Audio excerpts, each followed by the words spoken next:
Hey y'all, Gary here with Tennessee Stands, and excited to be here today with one of my good friends, Representative Todd Warner. Good morning, Gary. How you doing? Great to be here.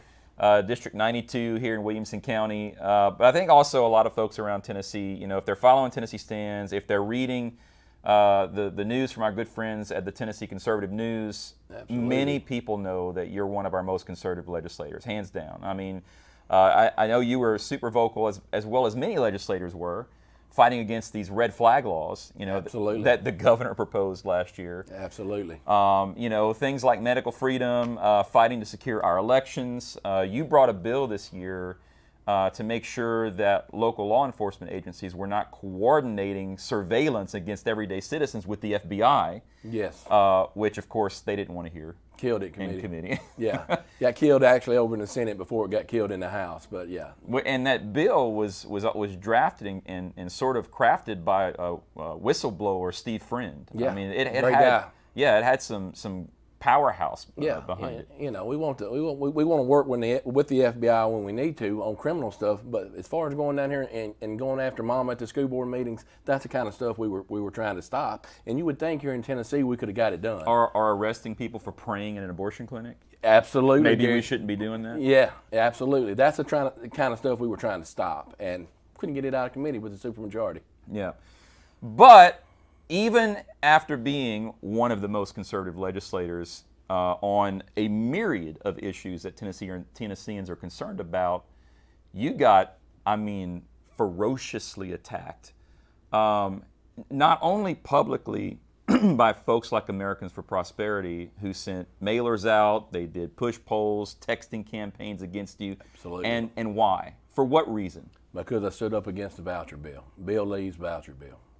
Because you don't see it as a conservative prospect to put tax dollars in the private education or homeschools. Absolutely not. And the homeschooler was written into this bill at first, and they raised so much hell that they took them out of it. Yeah. And then it was just, you know, the freedom part to the vouchers to, you know, take your kids to a private school. And it's not good for Tennessee, Gary. It's not. Yeah, it started out, I think, in Arizona, costing them $400-something million. Now it's over $1 billion. Down in Florida, I think they have a Muslim school that's getting this money that they have that the governor they're in a lawsuit with right now that's teaching Sharia law. Down in Florida. Yeah. And we don't want that here in Tennessee, or at least the folks in my district don't want it. You know.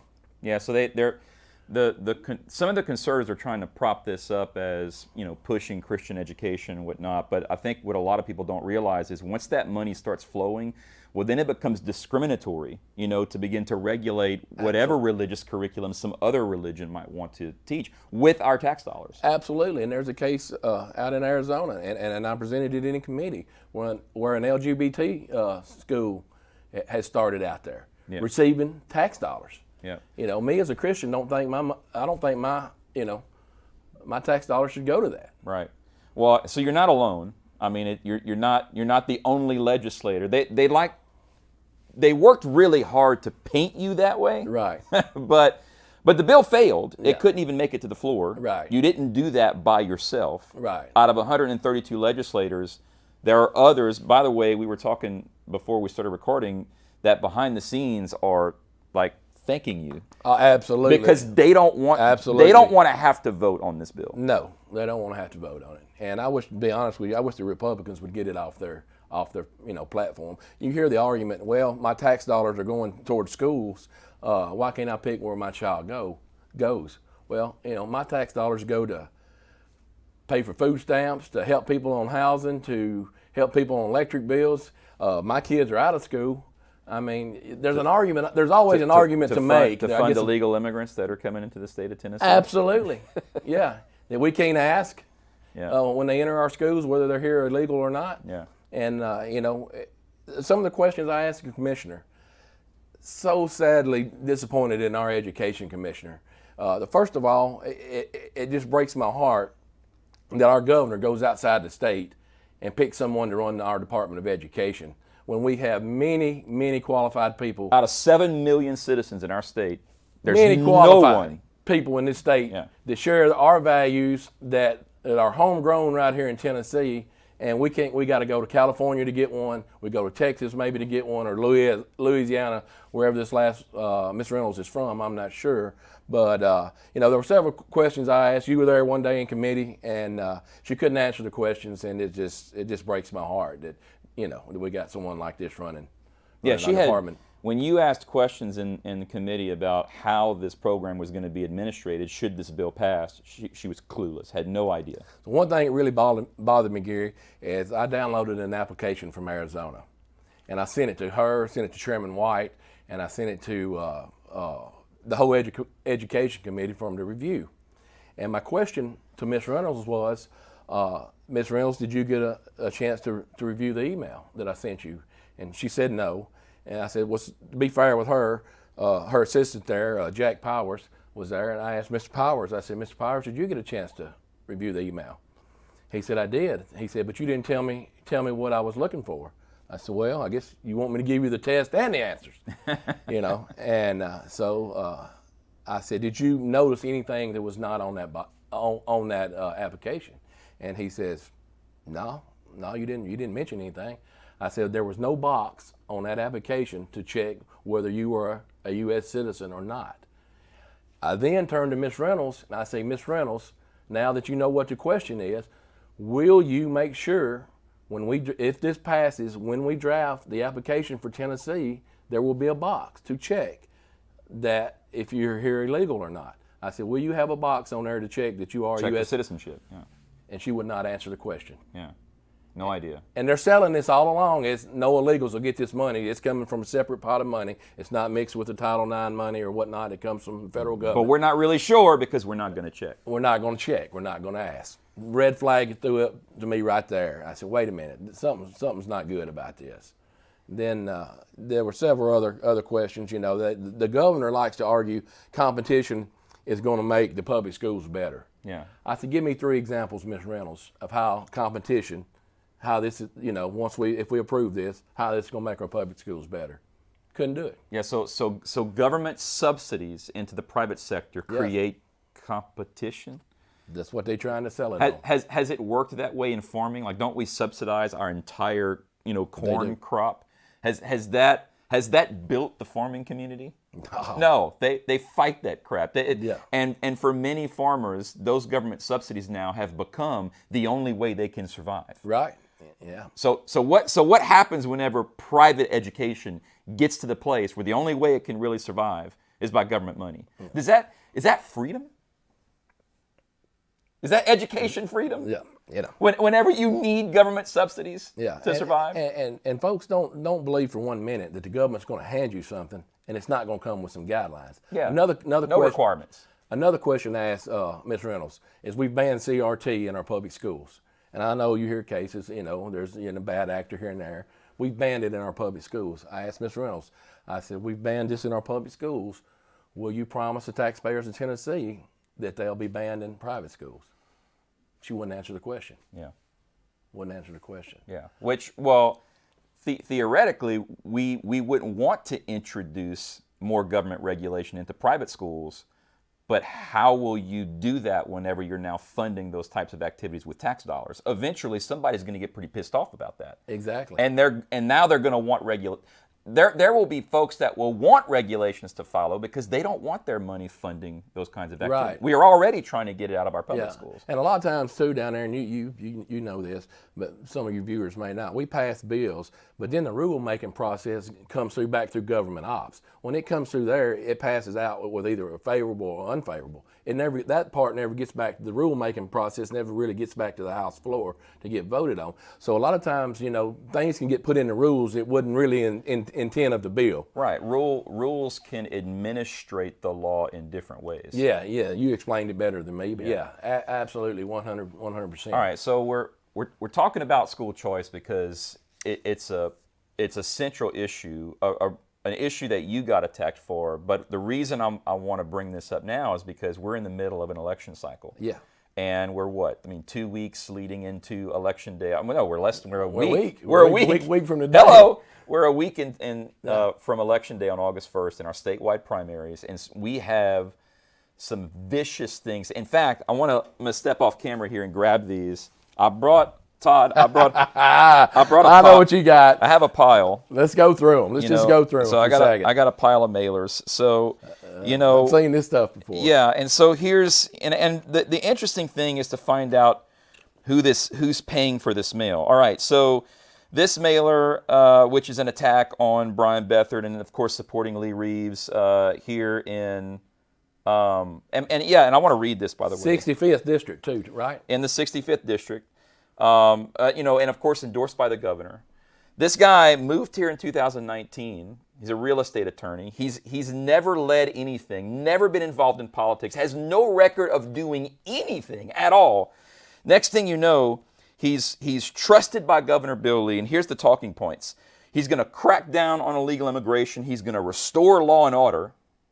Do we need more law and order in Williamson County? Are we struggling with the law and order? I think they do What's a fantastic job. All right, here. and he's going to stand up for conservative values. So these are the three talking points, but it's paid for, Todd. It's paid for by Tennesseans for putting students first. Now, Tennesseans for putting students first is a school choice organization. They're pushing this education initiative. Right. But they're not talking about school choice or education here. No. So Todd, why would an organization who's funded to push something like school choice send out mailers for individuals but not talk about school choice? Because they don't want people to really know what they're doing. Yeah. Do you think maybe it's because the voters aren't really moved by the topic of school choice? Absolutely. Like if you were trying to push a narrative and you knew that people were on your side, wouldn't you use your money to push that issue? Yes, sir. All right. Would. Tennesseans for putting student first. Here's another one. Who's paying for this? Oh, Americans for Prosperity. One of the favorites. One of the favorites. So the guy against the vouchers bad. The guy for the vouchers good. Americans for Prosperity. You know, they rode a dead horse in here to Tennessee one time, don't you?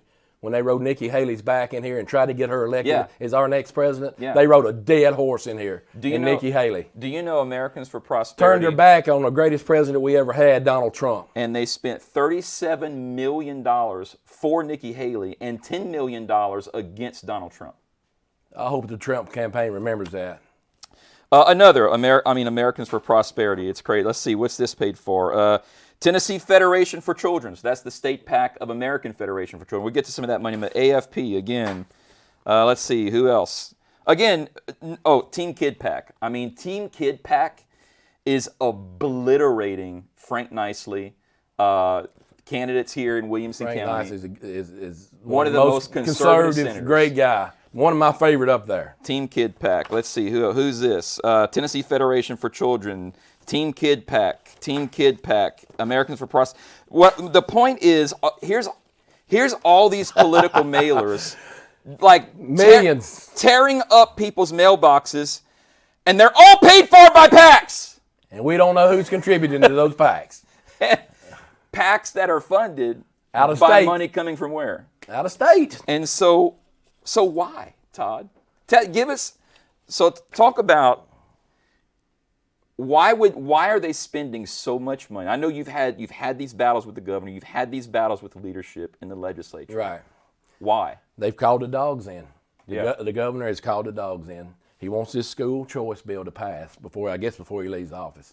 And this is what they've got the money, and he's called them in here, and they're attacking true conservatives. Yeah, conservatives that They're protect the Second Amendment, conservatives that want to secure our elections, that are fighting for all the things they're fighting for, for low taxes. They're fighting against corporate welfare. They're fighting to limit government. Right. They're fighting against federal overreach, like the bill you filed, yes. In terms of the FBI coordination. Yet they're willing to forego all of that for one issue. They're beholden to the king. One thing I wanted to mention. In terms of there's another PAC that not only is sending millions of dollars in mailers, but they're running ads on TV.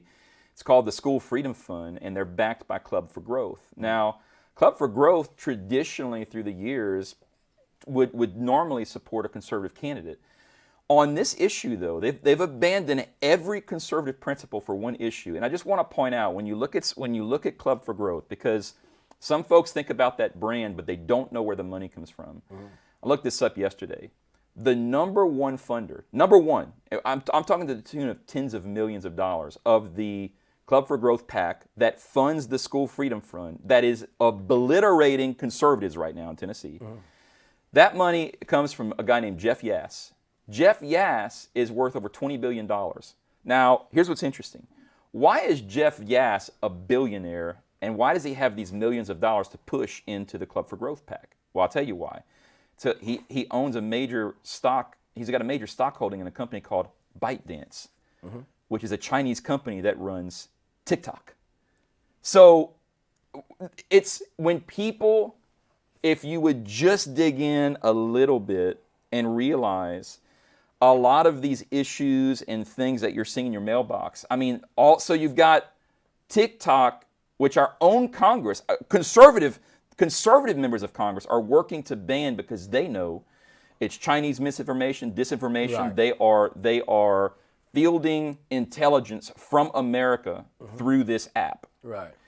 And the guy here in America that's a billionaire, because of that same app, is pumping millions of dollars attacking conservatives in the state of Tennessee for school choice. Right.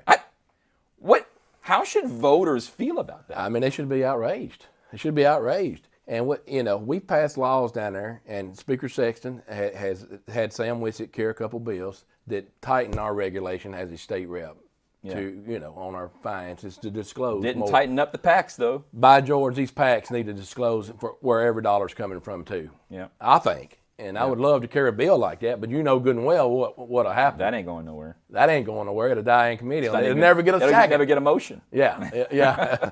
Right, exactly. So, but yeah, people should be outraged. Todd, this kind of money being spent in Tennessee. Todd, I don't want to misspeak here, but since we're just laying all our cards out on the table, whenever you were fighting this fight in the legislature, weren't they working to recruit someone to primary you? Absolutely. And there was money attached. There was you money want to talk attached. about that a little bit? We can dive right into Go ahead. it.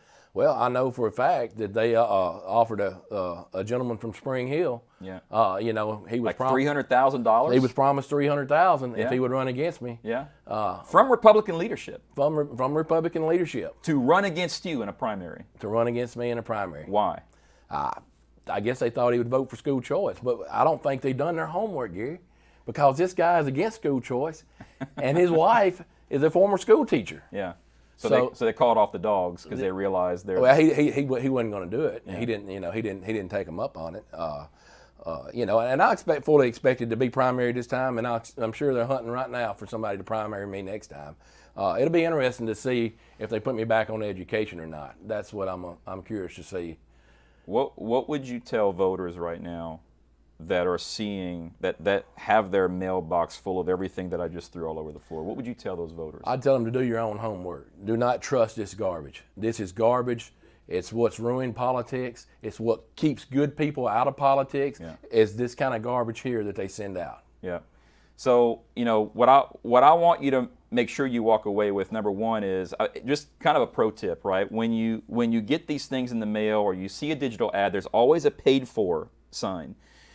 If the information is not being paid for by the candidate that is being spoken about, ignore it.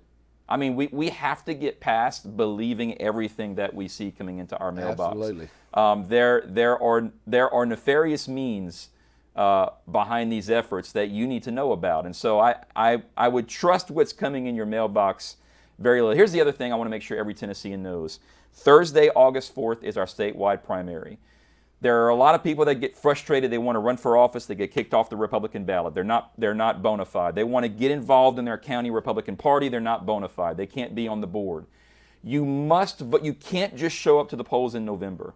There are conservatives right now across the state depending, folks like Todd, Absolutely. Depending on your vote in the Republican primary, because the primary on August 1st is where you, the voter, are going to determine whether you're sending a moderate, a rhino, or a real conservative to the Capitol in Nashville. So you need to get involved, you need to play your part, and you need to get out to vote.